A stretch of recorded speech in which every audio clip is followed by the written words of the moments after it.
Hello guys, welcome और welcome back to Logry. I hope all we are doing great, all we are fine and safe. आज हम discuss करने वाले हैं what to do if you are scoring less in CLAT mock tests.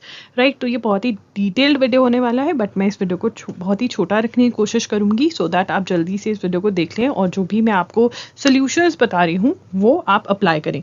देखिए ये video कैसे होने वाला है। सबसे पहले मैं आपको प्रॉब्लम्स बताने वाली हूँ कि क्या प्रॉब्लम्स आप फेस कर रहे होगे, ठीक है, और उसके सिम्टम्स क्या होंगे। मतलब आप ये देख रहे होगे कि जब मैं मॉक टेस्ट सॉल्व करी हूँ तो ऐसा सा हो रहा है, तो वो हम डिस्कस करेंगे एंड फिर ऑब्वियसली हम उसके सॉल्यूशंस भी साथ ही डिस्कस करेंगे। तो ये आज की वीडियो का पैटर्न रहेगा हमारा, सो दैट आपको क्लैरिटी रहे। फिर भी अगर क्लैरिटी नहीं आती, आपको नहीं समझ में आता है, तो आप क्या कर सकते हैं, सबसे पहले आप कमेंट कर सकते हैं, बिकॉज मैं आपके कमेंट्स पढ़ती हूँ।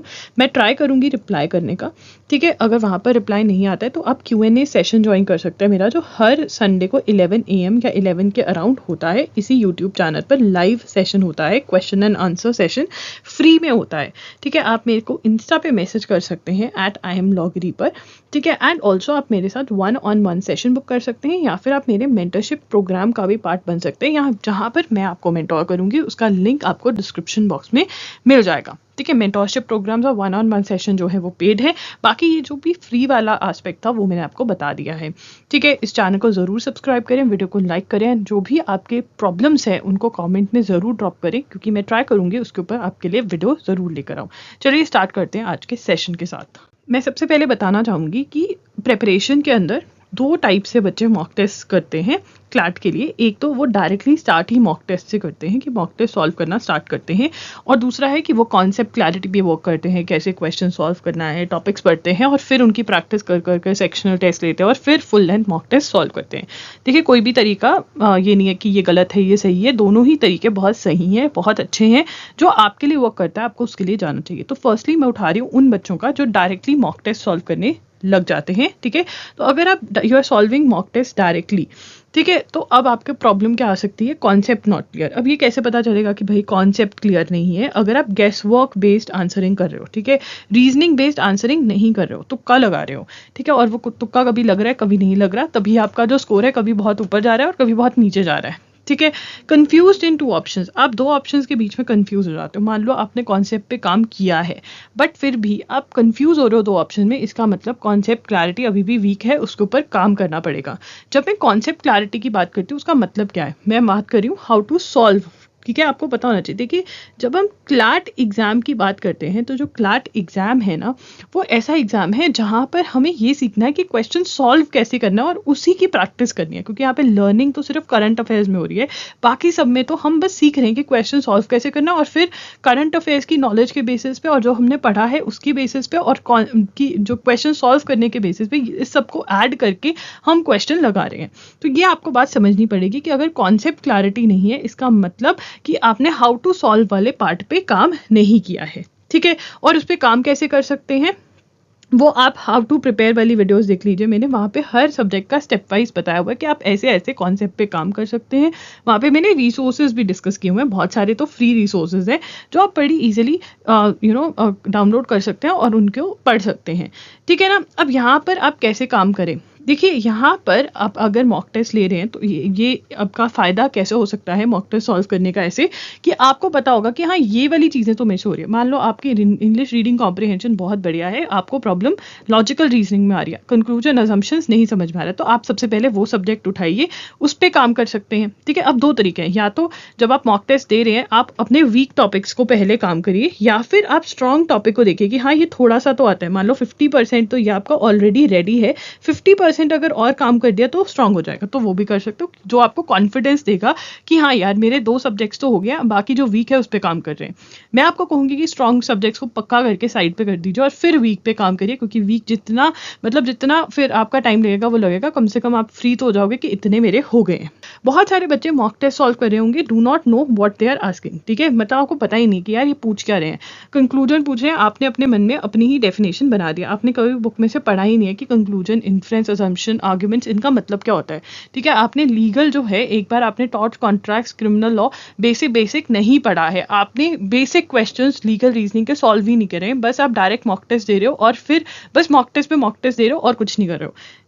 ऐसे नहीं होगा, कॉन्सेप्ट पर भी काम करना पड़ेगा। ठीक है, आप मॉक टेस्ट से स्टार्ट कर रहे हो, बट अगर आपको दिख रहा है कि आपका स्कोर जो चाहिए वो नहीं आ रहा है, तो आपको वो मॉक टेस्ट रोक करके कॉन्सेप्ट क्लैरिटी पे काम करके फिर आप मॉक टेस्ट पे जा सकते हो, या फिर मॉक टेस्ट आप साथ साथ लगाते रहो, बट कॉन्सेप्ट पे भी काम करना ज़रूरी है। और अगर कॉन्सेप्ट और मॉक टेस्ट में दोनों में से चूज़ करना है, तो पहले कॉन्सेप्ट पे काम करो, फिर मॉक टेस्ट पे जाओ, अगर टाइम कम है आपके पास, कि आप दोनों में से एक ही चीज़ कर सकते हो, या तो मॉक टेस्ट दे लो या फिर कॉन्सेप्ट क्लैरिटी पे काम करो। तो कॉन्सेप्ट क्लैरिटी पे काम करोगे तभी मॉक टेस्ट में मार्क्स इंक्रीज होंगे। Issue with attempting the paper, अगर आपको पेपर अटेम्प्ट करने में इशू है, वो कैसे इश्यूज हो सकते हैं? Not able to complete the paper in 2 hours, आप 2 घंटे में पेपर कंप्लीट नहीं कर पा रहे। अगर 20 to 30 मिनट्स एक्स्ट्रा लग रहे हैं, तो आप डिफरेंट स्ट्रैटेजीज अप्लाई करके देखो, कि पहले ये सेक्शन कर लिया, फिर ये कर लिया, ऐसे करके हर रोज, मतलब जब भी मॉक टेस्ट दे रहे हो तो अप्लाई करो और देखो कौन सा आपके लिए बेस्ट काम कर रहा है। ठीक है ना, ट्राई करो कि आप जो मॉक टेस्ट है वो 1 hour 50 मिनट्स में कंप्लीट करो, क्योंकि 10 मिनट्स रोल नंबर भरने में और ये सब में जाते हैं, तो 1 hour 50 मिनट्स लेके चलो कि आपको दिए जाएंगे एग्जाम में। ठीक है, अब अगर आप 1 to 2 आवर्स एक्स्ट्रा ले रहे हो, जो कि बहुत नॉर्मल है, बहुत बच्चों का होता है स्टार्टिंग में, इसका मतलब ये है कि आप मॉक टेस्ट देना बंद मत करो, आप देते रहो मॉक टेस्ट। ठीक है, और आप देखोगे कि धीरे धीरे धीरे आपकी स्पीड जो है वो कम होती जाएगी, बढ़ती जाएगी, सॉरी, स्पीड कम नहीं होगी, टाइम कम होता जाएगा। उसके बाद not able to focus for 2 hours, ये बहुत ही कॉमन इशू है। अगर आप 2 आवर्स के लिए नहीं फोकस कर पा रहे हैं, तो पहले तो आप मॉक टेस्ट देना बिल्कुल भी बंद मत करिए। ठीक है, दूसरी बात, आप 2 आवर्स के रिगरस स्टडी सेशंस हर रोज लगाइए। मतलब आपको पढ़ना तो है ना, आप अपने आप को 2 घंटे के लिए न्यूज़पेपर पढ़ो, फिर साथ में पढ़ाई करो, मतलब ब्रेक नहीं लेना है। 2 आवर्स के लिए अपने दिमाग को हैबिट डालो कि तुम्हें चलना पड़ेगा, फुल पावर चलना पड़ेगा। ठीक है, और मॉक टेस्ट लेते रहो।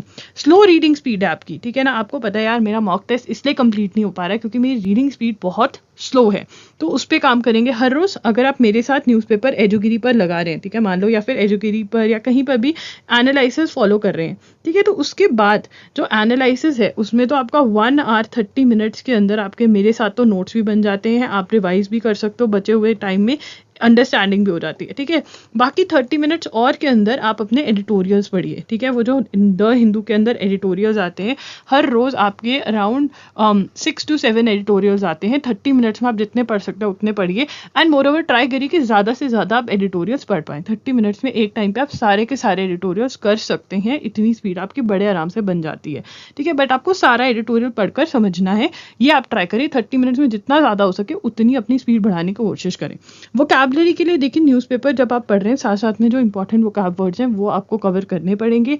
आपको एक बात समझनी पड़ेगी कि अगर आपको कॉम्प्रीहेंशन इश्यूज आ रहे हैं, आपको समझ नहीं आ रहा कि ये किस बारे में बात करें, तो करंट अफेयर्स, मतलब न्यूज़पेपर रीडिंग जो है, डायरेक्ट न्यूज़पेपर क्लैट के लिए आपको पढ़ना पड़ेगा।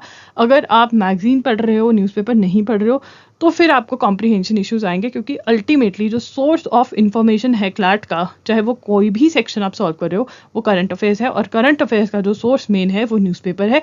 आप कोई भी मैगजीन पढ़ लो, विजन IAS, दृष्टि IAS, कोई भी पढ़ लो, अगर आप न्यूज़पेपर को एनालिसिस नहीं फॉलो कर रहे हो, या फिर आप न्यूज़पेपर खुद से नहीं पढ़ रहे हो, कोई भी एक चीज़ नहीं कर रहे हो, तो क्लैट के अंदर आपको दिक्कत आएगी और मॉक टेस्ट में भी दिक्कत आएगी। तो इसके लिए न्यूज़पेपर पढ़ना बहुत ज़रूरी है।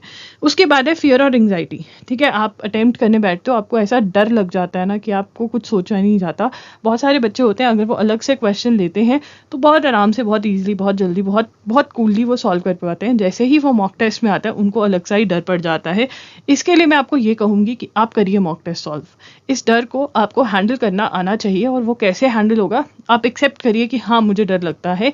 उस डर को एक्सेप्ट करके अपने आप को बोलिए, बट मुझे फिर भी देना है मॉक, मैं इस डर में भी मॉक दूंगी। इवेंचुअली आपको हैबिट हो जाएगी कि देना ही पड़ेगा, डर भी चला जाएगा धीरे धीरे। दूसरा, मेडिटेशन करिए, अपने आप को, अपनी माइंड को स्ट्रेंथन करिए, डिटर्मिनेशन लेकर आइए। इसके लिए आप मेरे सेशंस भी लगा सकते हैं। अभी हमारी वर्कशॉप होने वाली है जिसके अंदर पॉजिटिव थिंकिंग, स्ट्रेंथ और इस सब की ही बात मैं करने वाली हूँ। तो ये वर्कशॉप आप ज्वाइन कर सकते हैं। इसके भी डिटेल्स आपको डिस्क्रिप्शन बॉक्स में मिल जाएंगे, तो वो आप जाके चेकआउट कर सकते हैं। नहीं तो खुद से, मतलब स्ट्रांग होने की कोशिश करिए, वो आपको करना है। फियर और एंग्जाइटी पे काम करना है, क्योंकि फियर अगर आपके पास है तो इसका मतलब कि आप अपने आप को कुछ गलत बातें, जो फ्री टाइम है उसके अंदर आप कुछ अपने आप को गलत बातें बोल रहे हो, जिसकी वजह से ये फियर और ये एंग्जाइटी आ रहा है। ठीक है, उसके बाद completing the syllabus and then solving mock test. देखिए, बहुत बच्चे ये वाली स्ट्रैटेजी अप्लाई करते हैं कि वो कहते हैं कि पहले हम सिलेबस कंप्लीट करेंगे और फिर हम मॉक टेस्ट सॉल्व करेंगे। अब आपको किसको कौन सी स्ट्रैटेजी अप्लाई करनी चाहिए, कौन सी बेस्ट स्ट्रैटेजी है। देखिए, अगर आप मॉक टेस्ट सॉल्व करिए, एक PYQ उठा के क्लैट का सॉल्व करिए, 2023 का, 22 का, 21 का, कोई भी मॉक टेस्ट उठा के सॉल्व करिए।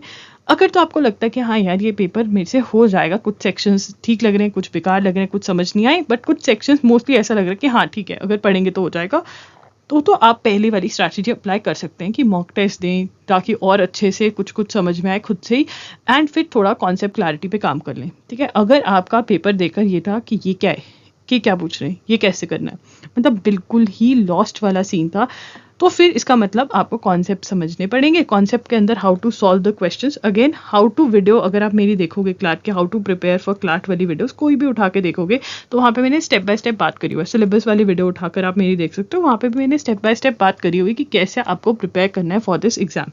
ठीक है, वो आप फॉलो करिए, स्टेप्स के अंदर बताया हुआ, ये करिए, फिर ये करिए, फिर ये करिए, फिर ये करिए। ठीक है, अप्लाई द कॉन्सेप्ट्स, प्रैक्टिस। अब इसके अंदर आप क्या करेंगे, सबसे पहले अपना समझेंगे कि यार ये कैसे क्वेश्चन सॉल्व करना है। फॉर एग्जाम्पल, आप मेन थीम वाला क्वेश्चन सॉल्व करना सीख रहे हो, रीडिंग कॉम्प्रिहेंशन का जो पार्ट है। ठीक है, आपने पढ़ा उसके बारे में, फिर आपने वो कॉन्सेप्ट अप्लाई किया, उसके बाद जब आपके करेक्ट आंसर्स आने स्टार्ट हो गए, आप स्पीड पे काम करने स्टार्ट हो जाओगे। जब आपने सारे RCs के क्वेश्चन टाइप कर लिए, थोड़ा प्रैक्टिस कर लिया, करेक्ट भी आ रहा है, थोड़ा गलत आ रहा है, फिर आपको चलो ठीक है अब सारा सॉल्व करते हैं, स्पीड पे भी काम करते हैं, करेक्ट तो आ ही रहे आंसर्स, मतलब यहाँ पे रीजनिंग बेस्ड आंसर्स पे भी काम करना होगा। तो मेरी हाउ टू वाली वीडियोस देखोगे तो आपको समझ में आएगा क्या है। ठीक है, इसमें आप पहले सेक्शन वाइज टेस्ट लोगे कि रीडिंग कॉम्प्रिहेंशन वाला पार्ट खत्म हो गया तो चलो इंग्लिश के सेक्शन वाइज टेस्ट लगाते हैं। ठीक है, फिर आप साथ साथ करंट अफेयर्स फॉलो करो, करंट अफेयर्स हो गया, फिर एक टाइम पे आपका मे बी लॉजिक लीगल में भी खत्म हो गया, फिर आप फुल लेंथ भी लगाओगे कि हाँ ठीक है चलो यार मैं अपनी समझ से भी थोड़े और सेक्शंस करूंगा, फुल लेंथ पे आ जाओगे, पहले सेक्शन पे फिर फुल लेंथ पे, ये आप ऐसे स्टेप बाय स्टेप चलते हो।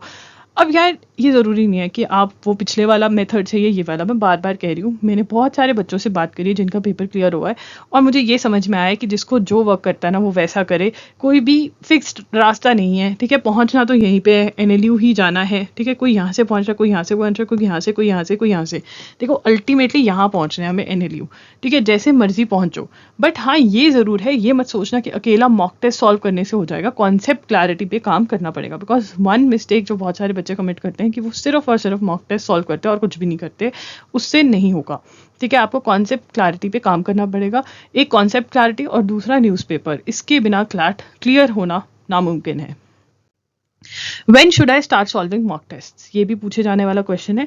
1 मॉक इन अ मंथ। देखिए, अगर आपका सिलेबस कंप्लीट नहीं हुआ है फिर भी आप फुल लेंथ एक मॉक टेस्ट जरूर लगाएं।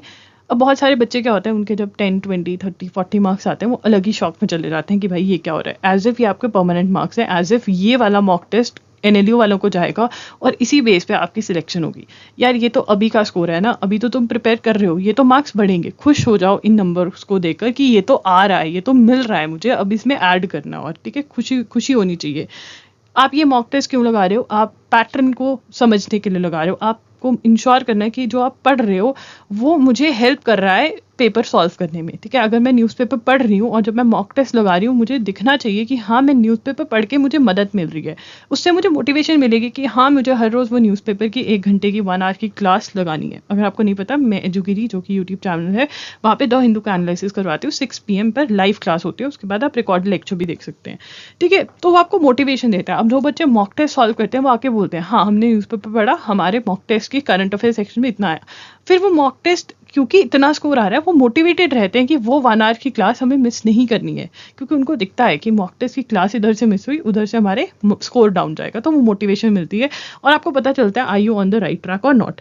Don't get demotivated, score is temporary, focus on the process. देखिए MS धोनी ने एक इंटरव्यू में बोला था, मुझे वो लाइन बहुत अच्छी लगी और मैं आपके साथ शेयर करूंगी। उनसे किसी ने पूछा कि आप कैसे स्ट्रेस आउट नहीं होते कि आप जीतोगे, कैसे जीतोगे, IPL की बात करो या इवन जो इन्होंने इंडिया के लिए क्रिकेट में किया, कितने टूर्नामेंट्स जीते। ठीक है, तो आप कैसे स्ट्रेस आउट नहीं होते हो, आप हमेशा कूल रहते हो। ठीक है, उन्होंने पूछा कि मैं हमेशा प्रोसेस पे फोकस करता हूँ, मैं गोल पे फोकस नहीं करता हूँ, मैं प्रोसेस पे करता हूँ कि मुझे यहाँ पहुँचना है तो मैं कैसे पहुँचूंगा, ये फोकस करता हूँ, ना कि गोल पे। हाँ गोल पे तो पहुँचना ही है ऑब्वियसली, बट प्रोसेस, क्या प्रोसेस फॉलो करना है। वैसे ही आप लोगों का भी एक प्रोसेस है कि कॉन्सेप्ट क्लैरिटी पे काम करना है, करंट अफेयर्स फॉलो करने हैं, न्यूज़पेपर पढ़ना है, मॉक टेस्ट लगाने हैं, उसमें से उसको एनालाइज करना है, निकालना है कहाँ पे वीक हो कहाँ पे स्ट्रांग हो। देखिए, अगर आप सिर्फ और सिर्फ मॉक टेस्ट सॉल्व कर रहे हो और उसको एनालाइज भी नहीं कर रहे हो यार, फिर तो कैसे होगा ना। और एनालाइज करके छोड़ दे रहे हो, कॉन्सेप्ट क्लैरिटी पे नहीं काम कर रहे हो, फिर भी प्रॉब्लम है। तो अपनी प्रॉब्लम्स को पकड़ो और उनके सोल्यूशंस अगर नहीं पता तो मेरे से पूछो, अगर पता है तो बहुत ही बढ़िया बात है, उन पे काम करो। व्हेन सिलेबस इज कंप्लीट, कितने mock test, 1 mock a week, 2 mocks a week. जब एग्जाम बिल्कुल पास आ जाए तो आप डेली या 2 डेज में 1 मॉक भी सॉल्व कर सकते हो, बिकॉज आपको ये याद रखना है कि सिर्फ मॉक टेस्ट देने से नहीं होगा, इस मॉक टेस्ट को सॉल्व करना है, इस मॉक टेस्ट को एनालाइज करना है, और एनालाइज करके प्लान ऑफ एक्शन बनाना है कि भैया आगे की स्ट्रैटेजी कैसे होनी चाहिए, ठीक है ना। तो ये आपको करना है मॉक टेस्ट सॉल्व करने के बाद। अगर आप चाहते हो मैं वीडियो लेकर आऊँ how to analyse the mock test, कैसे आप इजीली कम टाइम में मॉक टेस्ट को एनालाइज कर सकते हो, तो कमेंट डाउन बिलो। जो पिछली वीडियोस करी हुई हैं उनका लिंक मैं डिस्क्रिप्शन बॉक्स में दे दूंगी। How to prepare for CLAT वाली जो रीसेंट वीडियो है, जिसके अंदर शेड्यूल भी शेयर किया हुआ है कि आप डे टू डे शेड्यूल कैसे फॉलो करोगे, वो भी दिया हुआ है। अगर आपको कुछ शेड्यूलिंग में और हेल्प चाहिए कि डेली या वीकली कुछ चाहिए, तो वो भी आप कमेंट कर सकते हो, मैं आपके लिए ले आऊँगी। That's it. कोई भी डाउट है तो कमेंट कर देना। क्वेश्चन आवर अटेंड करना मत भूलना, हर संडे को 11 AM पे होता है इसी चैनल पर लाइव, फ्री ऑफ कॉस्ट। अगर आपको मेरे साथ पेड सेशंस बुक करने हैं, 1-on-1 मेंटरशिप सेशंस लेने हैं, तो डिस्क्रिप्शन बॉक्स में आपको लिंक्स मिल जाएंगे, डिटेल्स मिल जाएंगे, वो आप चेकआउट कर सकते हैं। एजुगिरी पर यूट्यूब चैनल पर ज़रूर सेशन अटेंड करके देखें, एक उसका भी लिंक आपको डिस्क्रिप्शन बॉक्स में मिल जाएगा। That's it, Logry signing off. I will see you super soon, bye and take care.